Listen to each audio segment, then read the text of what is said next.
हम 9 मई के मुकदमात के जो फ़ैसले आए हैं और स्पेशली आज जो फ़ैसला आया है, ना सिर्फ उसका खैर मकदम करते हैं बल्कि ये समझते हैं कि इस मुल्क के अंदर कानून की हुक्मरानी और जो एक कानून के हवाले से अमल दरामद होता है प्रोविजंस के ऊपर, आज उसकी जीत का दिन है। और जिस तरीके से ये 9 मई के हमले किए गए थे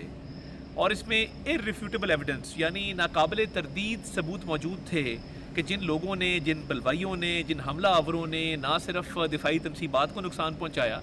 बल्कि शुहदा की यादगारों को मस्मार किया, सरकारी अमलाक को नुकसान पहुँचाया, लॉ इन्फोर्समेंट एजेंसीज़ के ऑफिसर्स को जो है वो ज़ख्मी किया, तोड़ फोड़ की, जलाओ घेराव किया। और देखिए, बहुत इसमें हमारे जो सिंबल्स ऑफ नेशनल यूनिटी हैं उनको नुकसान पहुंचाया। तो इसके लिए जो ट्रायल चला है बहुत फेयर ट्रायल चला, एक लंबा अरसा ये ट्रायल चला और इस पे जिरा भी हुई, इस पे गवाह भी पेश हुए, एविडेंस भी प्रेजेंट किया गया। तो हम ये समझते हैं कि ये एक फेयर ट्रायल था और एक लंबे अरसे पे मुहित ट्रायल था कि जिस दौरान तमाम तर शवाहिद जो हैं वो पेश भी किए गए अदालत के सामने। तो 9 मई इस मुल्क की तारीख़ का एक स्याह तरीन दिन था कि जिस दिन इन हमला आवरों ने सरकारी अमलाक को नुकसान पहुंचाने के साथ साथ रेडियो पाकिस्तान की बिल्डिंग को जला दिया, कोर कमांडर हाउस के ऊपर हमला कर दिया और केपी के अंदर जो है वो इन्होंने मुख्तलिफ बिल्डिंग्स को जो है वो जलाओ घिराव किया। इसी तरह फैसलाबाद का आज फैसला आया है तो फैसलाबाद में इन्होंने दिफाई जो हमारे इदारे हैं उनके दफातर का रुख किया, वहाँ पर इन्होंने तोड़ फोड़ की। तो मैं ये समझता हूँ कि ये कानून की जीत है, ये इस मुल्क में इंसाफ के निज़ाम की जीत है।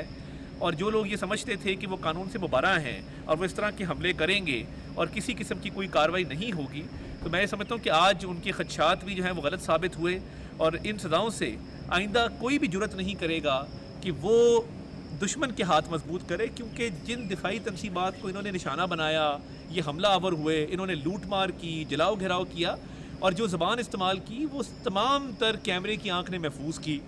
CCTV फुटेज के ज़रिए इन तमाम चीज़ों को देखा जा सकता है। उन लोगों की पहचान बिल्कुल क्लियर है कि वो कौन लोग थे जो दिफाई तनसीबात की तरफ गए।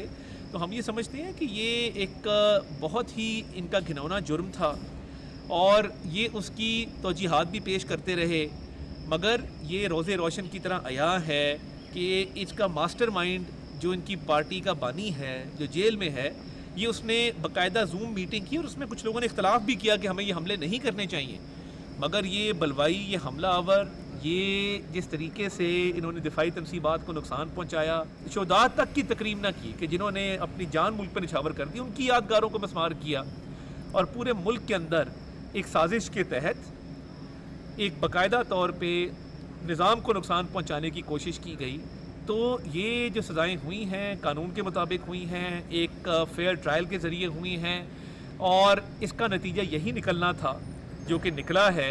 और मैं ये समझता हूँ कि ये जो इनकी मज़मूम साजिश थी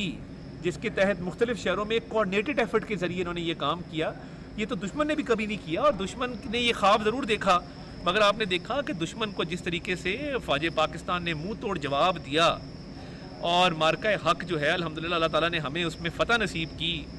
तो दुश्मन ने जब भी ख्वाब देखा हमलावर होने का तो हमने तो हमेशा उसको मुँह तोड़ जवाब दिया और उसको मुँह की खानी पड़ी।